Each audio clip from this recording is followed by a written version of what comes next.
Hello, I am Reece. My independent research project explored possible pandemic countermeasures in low-income communities through a computer simulation. Raise your hand if you remember the mask mandates, distancing requirements, and side effects from the COVID vaccine. As you can tell from this picture, I did not like getting another shot. Now, imagine having to pay for all the masks, vaccines, and economic aid when a pandemic hits. Quite expensive, right? The COVID-19 pandemic created a global emergency, having infected over 13 million people and killed 500,000 by June 23, 2020. Although effective, countermeasures such as masks, vaccines, and quarantines come at a high cost. The US GDP dropped by 15% during the COVID-19 pandemic, bringing with it a 14.7% unemployment rate. The effects of a pandemic affect not only the economy, but also the livelihood of citizens. 40.9% of the US suffered from mental health problems throughout lockdown periods.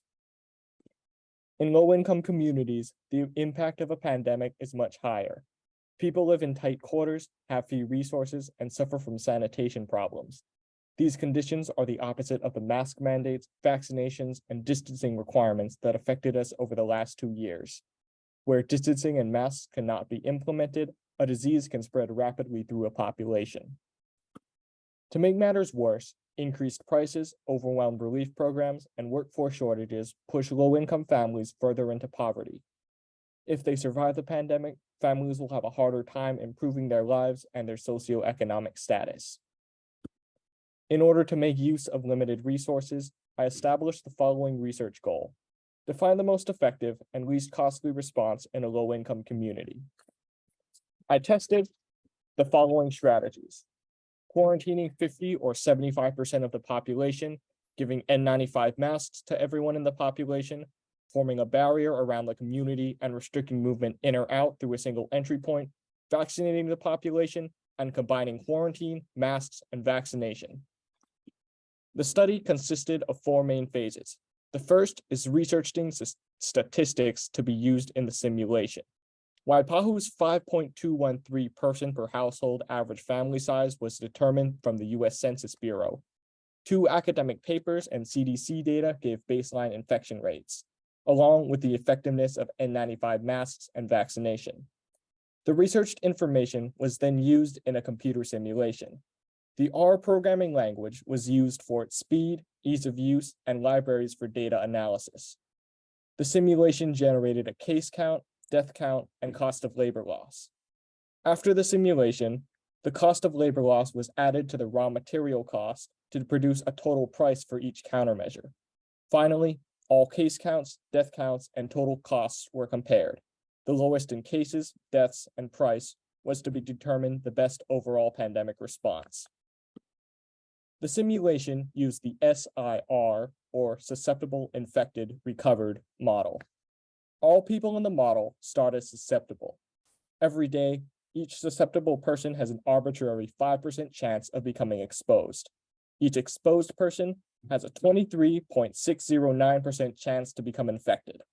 This number was calculated from the average Waipahu family size, 5.213 people, and the infection chance of being in close contact for 2 hours. If not infected, the exposed people return to becoming susceptible.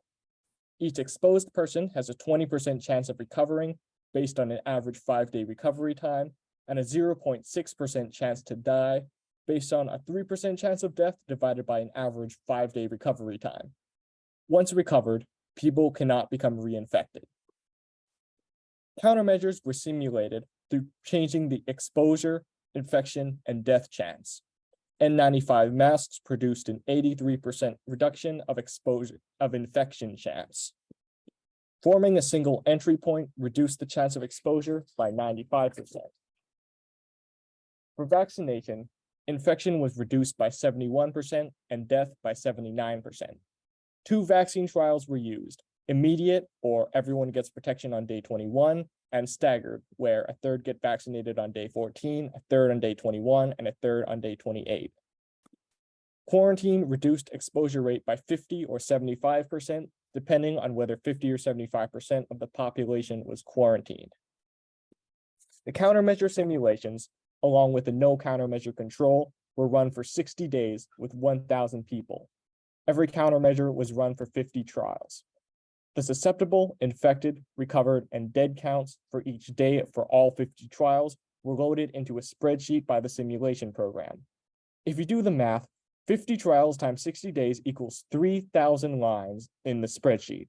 3,000 lines is too long to average and graph by hand, so instead of having to do the work manually, I wrote another R program to automatically average and graph the data to produce the plot on the right side of the slide. The second part of the study involved a cost calculation.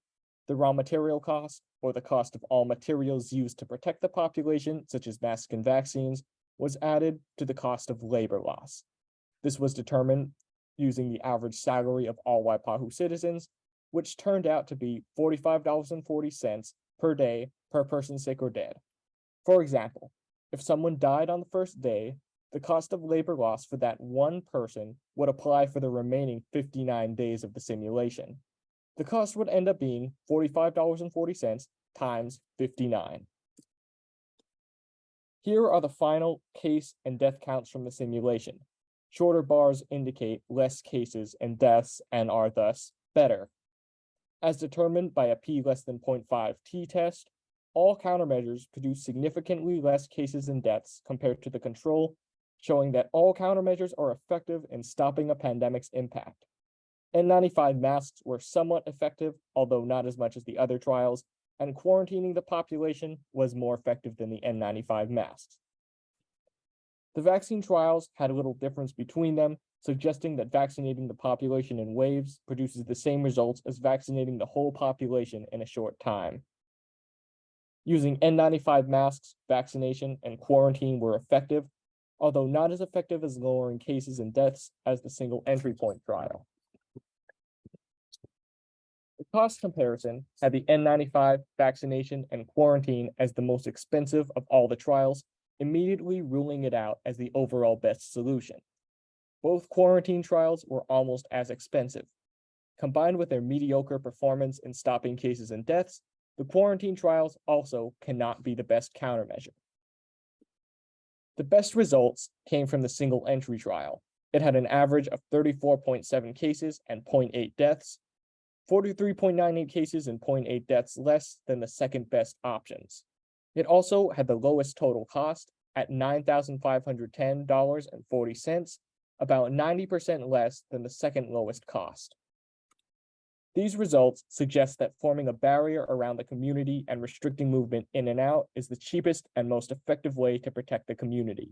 If implemented in the future, these results may save communities tens of lives and thousands of dollars.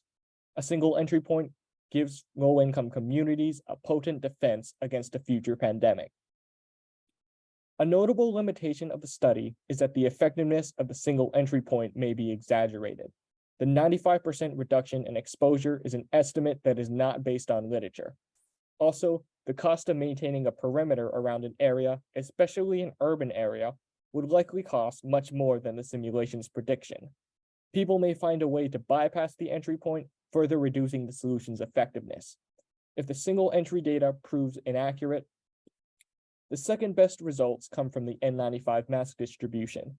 It has the second lowest total cost, and although the total cases and deaths are the second highest, the results produced a statistically significant difference between it and the control, as determined by a t-test.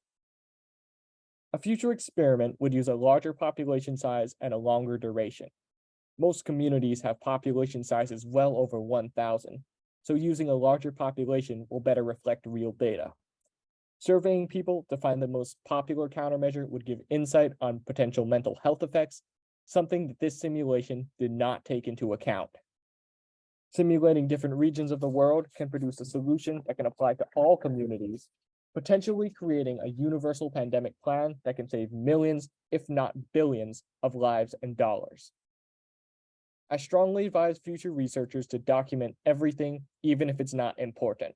When revising the experiment, finding every past detail could mean the difference between a quick work session and long, tiring hours trying to remember what you did.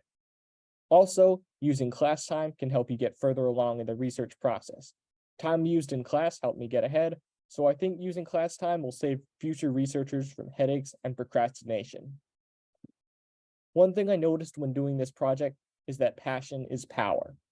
I encountered several times where I ended up spending hours correcting simulation and calculations, but I didn't notice I spent so long.